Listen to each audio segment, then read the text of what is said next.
I spent the last 10 years of my life building a business, and I don't know why I was doing it. It didn't really hit me until I received the milestone that I've been setting out with. I've been obsessing about revenue, net worth, and thinking a lot about what it is that I'm going to do to be able to grow this business. And eventually, I hit that revenue milestone. I got there, and the choir never sang. There was never a moment where I sat there and I was like, wow, I made it. It didn't feel like I thought it was going to feel all those years. When I was 24 years old, I set out and started my business, and I did it because I wanted freedom, I wanted flexibility, I didn't want to be trapped.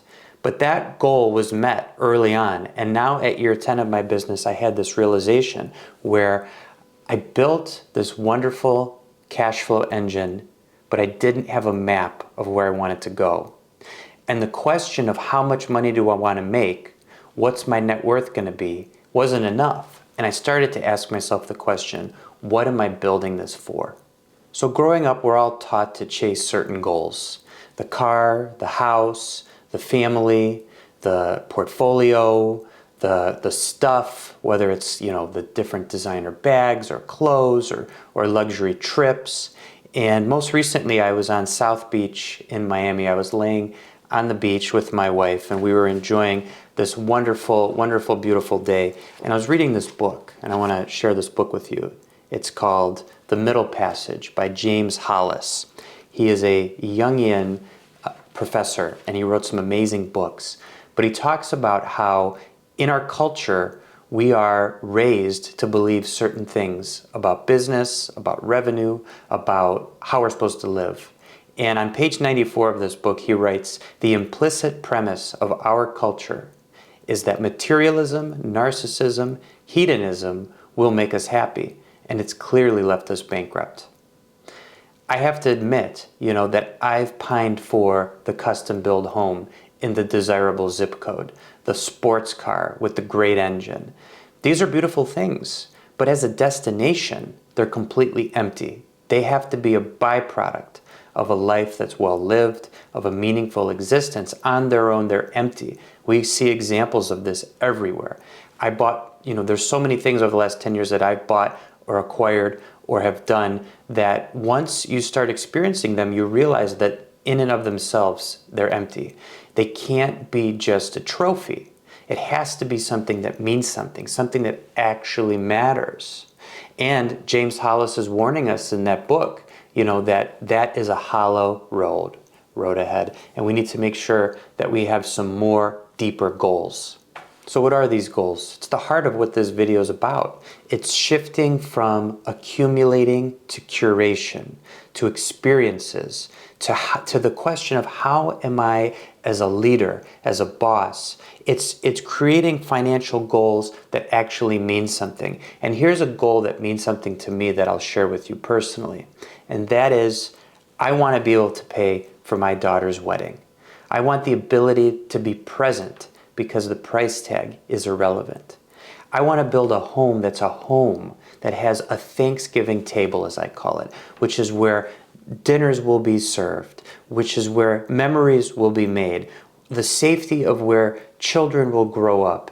I'm obsessed with this idea of building a life that has meaning to it. It's something that we're sorely missing in our society today. I think a lot of the reason that people aren't happy is because they get the square footage, they get the Porsche 911, they get the vacations, they get the bags, they get the attention, they get all of these things, and then they realize they're not happy. There's so many different examples of that. And the question is, what is a financial goal that actually matters? Right? It's an extremely personal question. I'm not here to tell you what yours should be. Perhaps it is something that's different than mine. But for me, and I think for a lot of other people, it's not about the square footage. It's about the permanence of the anchor of your home. It's about what does that money buy for you and how does it make the lives of those around you better, right? We want to build our businesses. We want to be entrepreneurs. We want to succeed. We want to grow. We want to scale. But that presence requires security. And our life requires security. And that's what the money buys. It's the security that's going to be able to make the lives of those that we have around us better. And here's the question. that we're really not taught to ask ourselves. It's after we've accumulated the financial success. It's after we started to build something that has some meaning to it. Then we say to ourselves, okay, I'm financially successful. So what? There's also a shame of success that maybe many of you can relate to. See, for me personally, I didn't come from a situation where, we had a lot of money. And my parents were divorced and they were dealing with the things that they were dealing with, and growing up, it wasn't something that I had in abundance in my family. So when I started to accumulate that and I started to, get a seat at a local country club and spend time with people who are, have a different balance sheet, it's just something that I started to feel ashamed about, and almost like, what is the point of this? And that's when I realized that if the money only serves me, it's just ego with a balance sheet. That's it. And the shift that I had to make was that my success must be a bridge for others, or it's going to be a prison for me. And giving back and helping another out and doing things not publicly but in secret is really, really important to helping other people, because otherwise it's just a selfish existence. So what's more of a practical way that we can reframe this? I like to think about, these are the 5 kind of pillars that I want to base my life around, that as my wealth and my net worth and my success continues to grow, here's what I want to be able to envision for those in my life. And number 1 is a debt-free launch for my kids.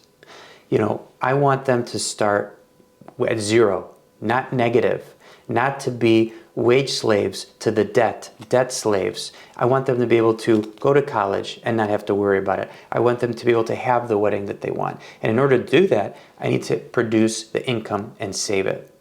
I also want to be an anchor for those in my community and those around me, my family. I want a home that's going to outlast my career.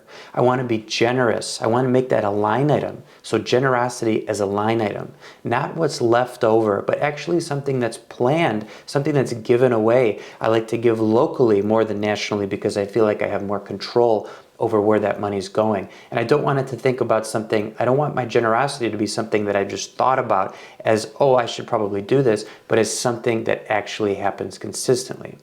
And I want to think of retirement as freedom.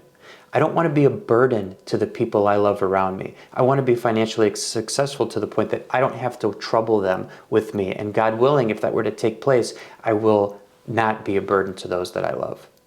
And I also want to be a shining example. I want to show those around me what a man who creates more than he consumes looks like. And I really want to think about that, creating more than he consumes. So in closing, I want to thank you for listening, and I want to hear about your financial goals, because I want to make this clear. There's no right or wrong here.